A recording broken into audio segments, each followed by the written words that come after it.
Assalamualaikum warahmatullahi wabarakatuh. Bersama saya Mr. Irfan Samtiga. Okey, sekarang ni seluruh dunia tengah gempar. Seluruh dunia tengah kecoh dengan krisis antara dua negara iaitu Ukraine dan juga Rusia. Mengapa dua ni ada krisis? Okey, hari ni aku nak cakap pasal Rusia dan Ukraine. Sebenarnya dia orang mempunyai krisis mengenai krisis di semenanjung Crimea. Okey. Mari sini aku cerita kepada korang. Korang like dan subscribe ya. Okey. Krisis Crimea ni merupakan krisis antarabangsa yang melibatkan Ukraine dan juga Rusia. Okey, wilayah Crimea ni merupakan sempadan antara Rusia dan Ukraine. Ia terletak di utara Laut Hitam. Ia berkeluasan 26,200 km persegi dan mempunyai penduduk seramai 1.9 juta orang. Okey. Wilayah Crimea ni sebenarnya terletak di dalam negara Ukraine. Akan tetapi, majoriti etnik yang menghuni wilayah tersebut adalah etnik Rusia. Selepas kejatuhan Soviet Union, wilayah Crimea telah diletakkan di dalam negara Ukraine. Ni pasal lah yang membuatkan Rusia tak puas hati. Dan selepas daripada itu, sering berlaku kekecohan dan ketegangan antara kedua-dua buah negara. Okey. Rusia kata Crimea ni sepatut diletakkan di bawah dia sebab majoriti rakyat di situ adalah mereka etnik Rusia dan fasih bahasa Rusia. Tapi Ukraine kata wilayah Crimea patut di bawah dia sebab ikut segi geografi Crimea tu dalam daerah negara Ukraine. Okey, tu yang aku nak biar korang faham. Okey, kita sambung lagi cerita. Ketika 2014, Ukraine telah mengalami krisis politik dalaman. Pihak di Crimea telah meminta Rusia untuk menyelesaikan masalah tersebut. Rusia dengan suka hatinya menerima permintaan dan bertindak dengan memasukkan hantar tentera diorang ke wilayah Crimea dan menduduki wilayah tersebut dengan menggunakan alasan demi kepentingan ekonomi dan politik Ukraine. Okey, ternyata tindakan tersebut tidak disenangi oleh parti politik atau pihak politik di Ukraine yang bukan pro-Rusia. Dia orang tak puas hati dengan tindakan Rusia tersebut. Okey. Pada Mac 2014, Parlimen Crimea telah membuat keputusan referendum iaitu mereka ingin keluar dari Ukraine dan menyertai Rusia.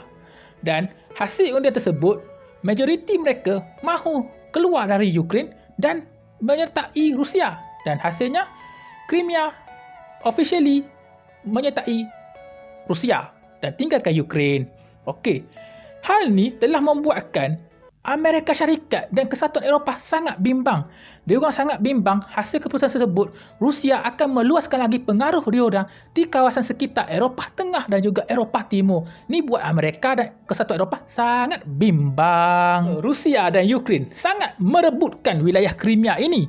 Kalau kita tengok dari segi sudut geopolitik dan geostrategis, wilayah Crimea ni sangat penting kerana laluannya, kedudukannya menghubungkan antara wilayah Eropah Timur dan juga wilayah Eropah Barat dari segi politik, ekonomi dan perdagangan. Jadi, ini membuatkan kenapa kedua pihak tu bergaduh, bertekak, bertikam lidah dalam isu hal Crimea ni. Okey. Sampai sekarang, krisis kedua-dua negara mengenai semenanjung Crimea masih lagi tegang.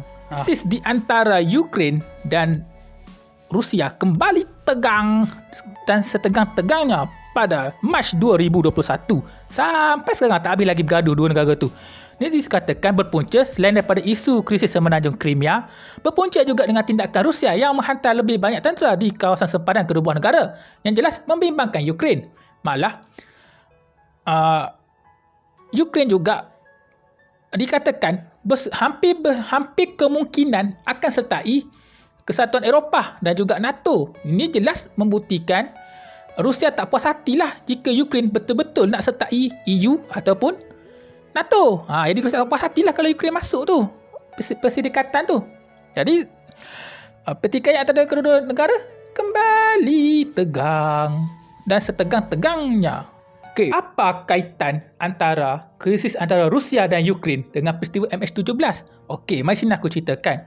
MH17 adalah sebuah pesawat milik Malaysia Airlines telah ditembak jatuh berdekatan Torrance di Donetsk, Ukraine, iaitu salah satu wilayah konflik di antara Ukraine dan Rusia.